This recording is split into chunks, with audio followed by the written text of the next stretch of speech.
Yeah, Mark, it is. It's really special to have you come and join our show as the co-founder of the Mindful Life program. Obviously, mindfulness is really important in your life, and I'd love to have a chance for you to share a little bit about how that became important in your life, in your path. Yeah, thanks, Laura. Look, it's an interesting journey that I've been on. I guess working with people for around 30 years, I guess the one thing that I'm reasonably good at is observing what works for people and what helps them. And this thing around mindfulness and actually being clear about what's happening in your life and being aware where your mind and body is at in the moment can be really, really useful. How I got into it originally was, I guess I was living in a pretty busy lifestyle and thinking that I could continue to do whatever I liked as often as I liked, and got really, really sick. And that changed the nature of how I was living my life and made me think about how I could live more sustainably. And that's really how I've got here. Wonderful, wonderful. So it's one of the challenges of life showed up, getting really sick. Yeah, that's right. Yeah, often not one of the things we plan on, is it? No, well, that's the thing, John, that life gets in the road sometimes and you have to reassess what's been happening for you. And it's incredible how as you go through your life, certain things become invisible to you and you just assume that they'll always stay the same and you can just keep doing what you've always been doing. But the nature of life, as I've seen over 30 years in doing counselling work, life shows up for people and they get challenged in all sorts of different ways. So, you know, one of the things, if our aim is to practice engaging and being happier in our lives, we have to get better about how we deal with some of these breakdowns that come in. Yeah, it doesn't always show up the way we want it to, huh? No, that's exactly right. Yeah. And the title of our show today is Obstacles to Happiness, and you ran into a few, huh? Yeah, well, you know, obstacles, you know, it's fine if it's a blue sky day and everything's going wonderfully in our life. But, you know, life shows up, as we've already talked about, and then you've got to work out how you deal with it. So I thought today maybe it was useful if we talked about some of the classic obstacles that come up for people. And at one level, the things I'm going to talk about today are things that are very commonplace, but the trouble is, you know, with things that are commonplace, common sense is not necessarily common practice. And so I guess what I was going to talk about today was some of the things that we see on a day-to-day basis, but we don't really understand how it impacts this idea of happiness and what's going on for us. Yeah. So obviously there's many obstacles that pop up in our busy day and the way life has challenges. And what are some of the more common ones? If you know, I know it's a big list to cover, but if you could highlight, let's start with one that. Well, let's take a really obvious one. Let's talk about busyness. Yeah. It's almost like we live in a currency of busyness. So if I see you in downtown Aspen, and I say, John, how are you today? What you're going to find, a lot of people are going to respond, I'm really busy, I'm really flat out. And it's almost like there's some credence that we give ourselves if we're saying we're really busy, that, you know, wow, people must value us, or we must be important because we're busy. Right, there's often even that saying is, I'm keeping busy. You know, I'm keeping busy. And if you look at the language that we use in the day-to-day, you'll find that there's a whole vocabulary related to busyness. And so what does that do to our ability to be mindful, but also to have space for happiness in our lives?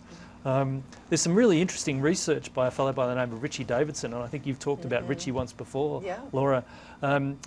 Richie's really interesting because he sits there and he says, you know, one of the things that we found in one of our studies is that if you have a mind that is wandering around, so you think about busyness and the currency of busyness, your mind goes from what you were supposed to have done to what you should be doing next to how are you going to fit it in. So it's impacting your thinking from the present to the past to the future, so you're jumping around and being incredibly busy.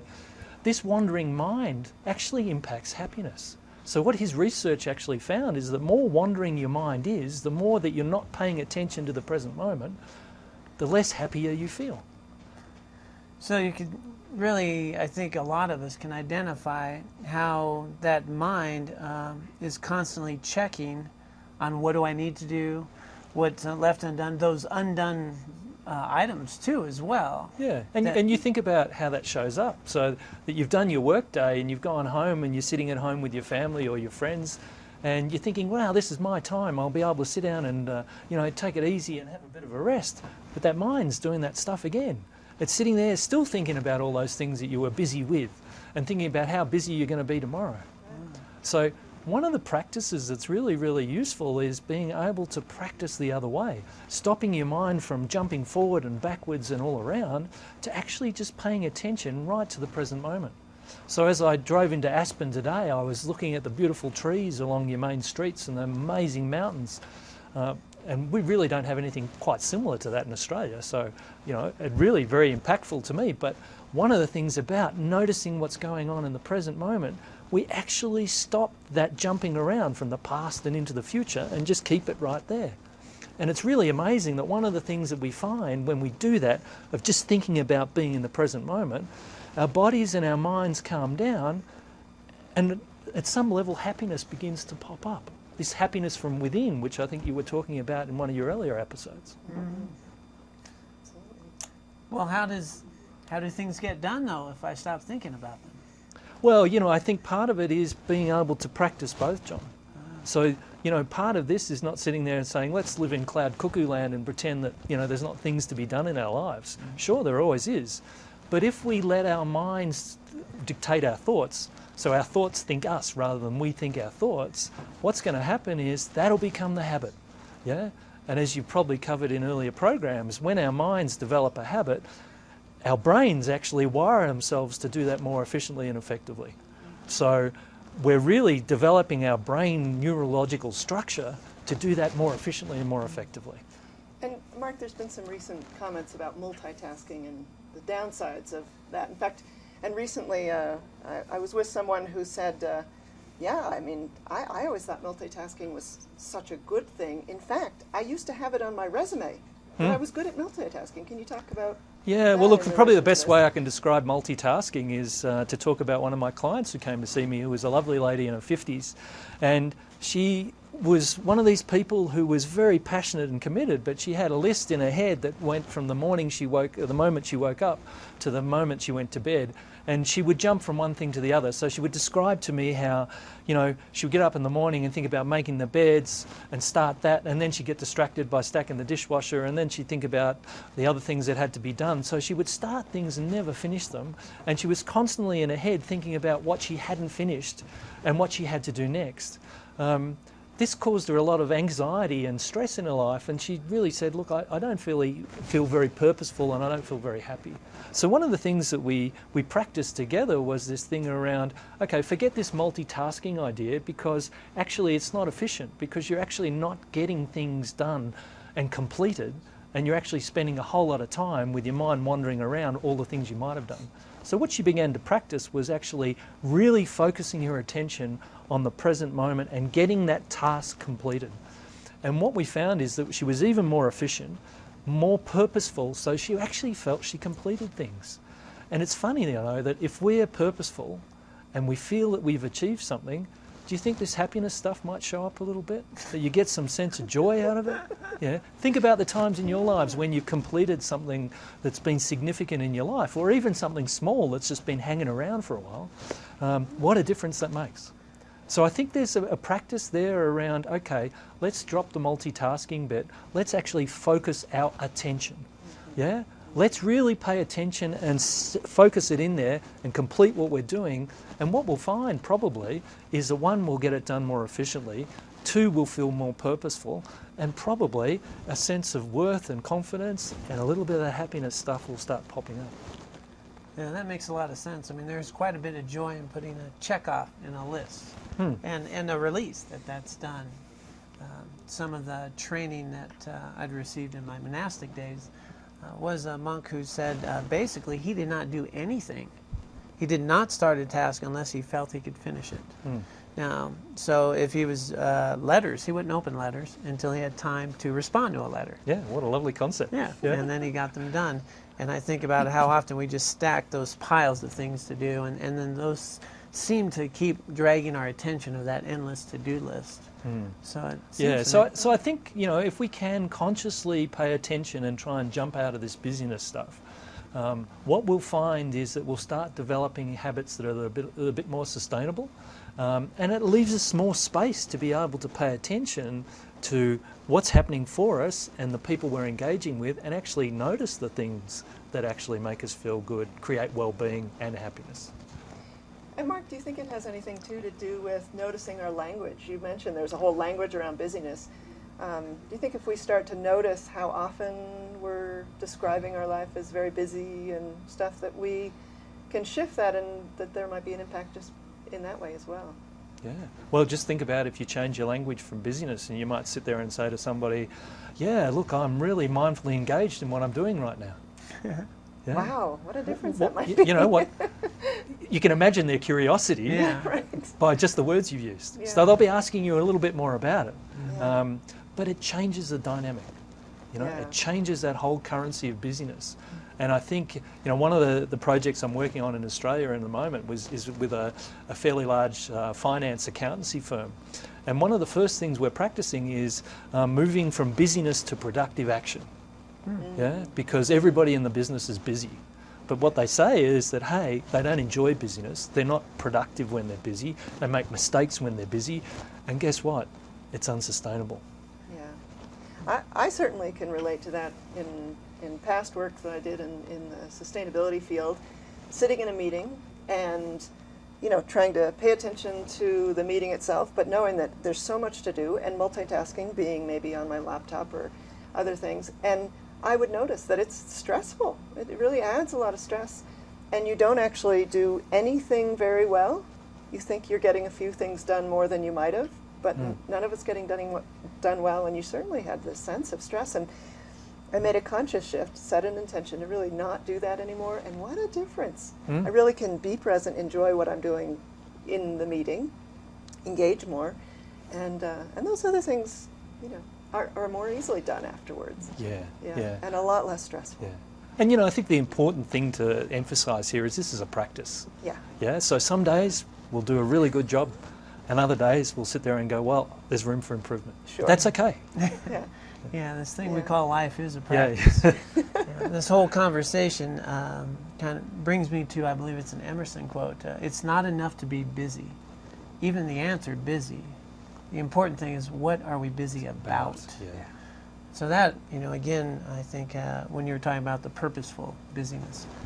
So that's one obstacle that seems to come up a lot. I think we can all relate to. What's another very common one? Yeah, and look, another common one, and I guess I see this a lot in my business coaching world, is this idea of delayed personal sustainability. You know, that we sit there and we go, we sort of forget about looking at our personal sustainability in our life, and we delay things that are really important to keep going with that project or that work thing that we need to finish, or, you know, we'll delay this because, you know, the kids have still got school or sport or whatever it is. At one level, that's a really natural thing to do, because, you know, feeding back to the last point, we're busy people. You know, we don't have time for these things that necessarily help to make us personally sustainable. So, you know, the classic example is I had a CEO who I was working with who would delay his holidays every year for about 3 or 4 years because there was always a big business project that was on the boil that he needed to complete. And finally he got his holiday, and he planned 5 weeks holiday with his family, and it was all going to be wonderful. And, you know, the moment he stopped working, he got sick. Yeah? So he's on the plane to somewhere exotic, and he said to me, you know, the first 3 weeks of my holiday, I was sick as a dog. You know, he said, I was really, really unwell. So this idea that we can continually delay and postpone things that nourish us and make us sustainable is a bit of a fallacy. I often ask people that I'm working with, you know, if you continue to work or live in the way that you are now for the next, say, 10, 15 years, how will you be? And they often drop their head and look down and say, well, you know, I'm not sure how I would be. I'm not even sure that I would be at all. You know, some of them think that if they continue what they're doing, they'll be dead. Or they just know in their hearts and their minds that it's unsustainable. So I think a habit of happiness, and to get over this obstacle, is to really sit there and put your personal sustainability up front. And regard that as an integral practice to maintain your health and well-being, which this is the vehicle that we engage in life with. So if we look after it and maintain it, just like we do our cars, hopefully the breakdown service won't be required and we can get on and engage. But just this continual delay thing, getting back to this habit idea, just think about how many times things that were really important to you in terms of your own sustainability, you've delayed. And if you do it once, do you reckon you do it twice? And if you do it twice, then do you do it 3 times? So you can see what I'm talking about. We develop that habit and it continues on. So one of my concerns about people on the day-to-day in Western societies, particularly the businesses and the family groups that I work with, is that I see this delay of personal sustainability occurring a lot. And I think we have to start thinking about, okay, what can I do in the now? Yeah? What are the things that I can do that nourish and sustain me? And starting a personal practice is about that. So it's putting yourself as a priority. You know, I've met some amazingly selfless people in my life, inspirational people that put everybody else first. Yeah? But what I've also observed is they can't do that for very long. Because over time, something goes wrong, you know, that you have to nurture yourself. You have to have a source of sustainability. And you and I need to practice that, whether it's our physical health, whether it's just something that inspires us, that connects us to a bigger purpose. But this idea of actually practicing personal sustainability. You know, Mark, I mentioned that I worked in sustainability and did that for about 20 years. And it was ironic that what I was noticing with colleagues and even with myself was here we were working for sustainability, outer sustainability for, you know, planet, the environment, and healthy communities. And then as time went on, I noticed as you moved into that career deeper and deeper, more likely than not, you were becoming unsustainable in your personal life. Your personal habits, you know, the demands on you. And I often talk about the transition I've made from the work in outer sustainability to the work in inner sustainability. Because I think it really is, it's the foundation to be able to be of benefit and be out in the world doing, you know, whatever it is you choose to do. Whatever it is. Yeah, no, I think, and it's an important consideration, but when you're busy, you don't necessarily see it. Yeah. I think it'd be interesting for our viewers to just take a moment and reflect.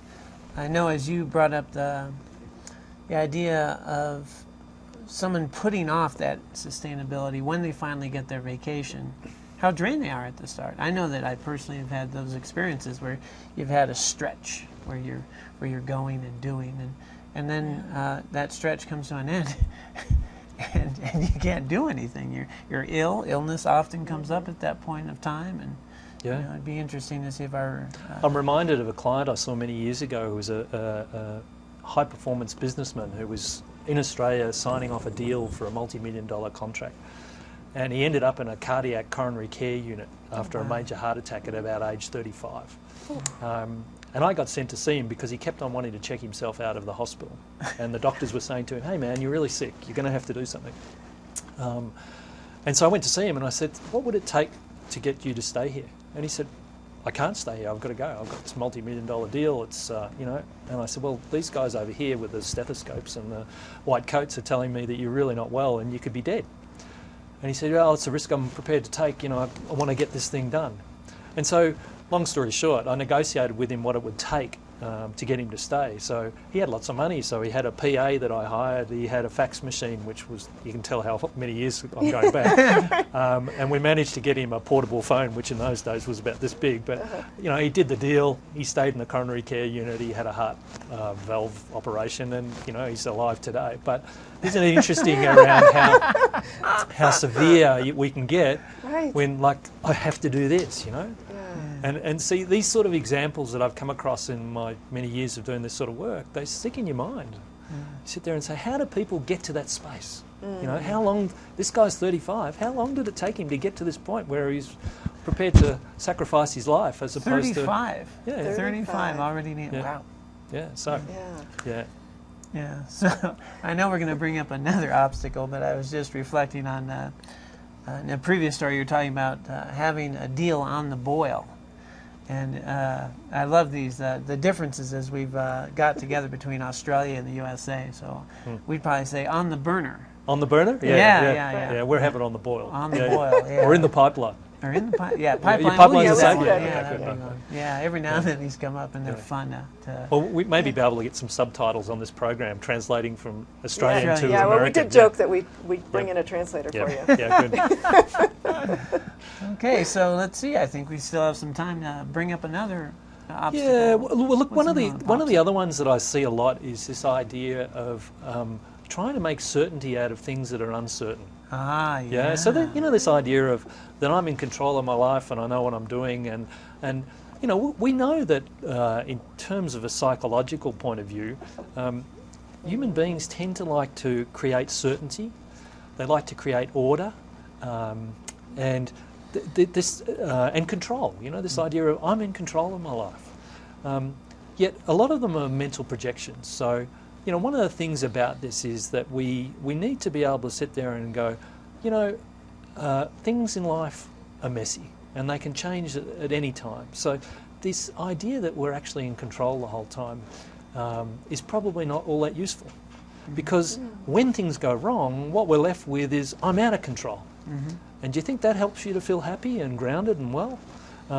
So part of this approach that I guess I'm advocating is this idea of really trying to focus on the idea that how we live our lives is often dealing with the breakdowns that come in life, and how effective we can be, and stepping back a little bit from this idea that I'm in control and certain of what's going on.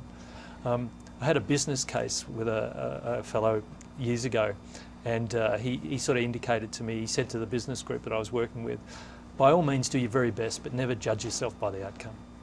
Yeah. And only about 10 of them out of 20 got it. Yeah. 2 years later, they came back to me and said, yeah, now you know what you're talking about, because their whole business strategy had failed. Life shows up. Yeah. Right. Yeah. So that trying to make certainty out of uncertainty. And one thing I think has been one of the valuable tools we've talked about is that we don't have control over outer circumstances, but we do have control over how we respond. And if we respond in a way that's sustainable, that has meaning in our lives, that can be probably the most beneficial way. Yeah. Yeah, Well- and in a way that is aligned with our values. That make we feel good about it. Yeah. Yeah. it makes And a big difference. asking yourself somewhere in the process of, is the thing that I'm actually getting hooked up about here under my control? Yeah. Yeah? Yeah. Because a lot of the time you'll find out that it's not. Yeah. Well, I'd love to just keep going. Unfortunately, we are coming up to the end of the show. And as we wrap up, we typically offer a little habit of happiness. Yeah, and I've been thinking a little bit about that. And I guess for your viewers, given the things that I've been talking about, it might be worthwhile thinking about an idea or a thought or an important thing in your life that you've been delaying or putting off. And maybe the practice for the next week might be to take that idea or that thought and bring it into your mind every day. And actually, even if it's something that you can't take a lot of action on, taking some action, no matter how small, on that idea or thought. It might be having a conversation with somebody about it, it might be asking questions, it might be just reflecting on it. But trying to bring it to your consciousness and beginning to start on it rather than delaying it. Yeah. Yeah, That's a wonderful tip. hopefully. So yeah, let's invite the viewers to participate in that. And we do want to thank you so much for joining pleasure. us and taking the time to be on the show. Yeah, and thank you for showing me lovely Aspen. Oh, Yeah. wonderful. Yeah. Yeah. Wonderful. And to all of you, thank you so much for tuning in. We do hope you found this beneficial, and we wish you happiness in your own life.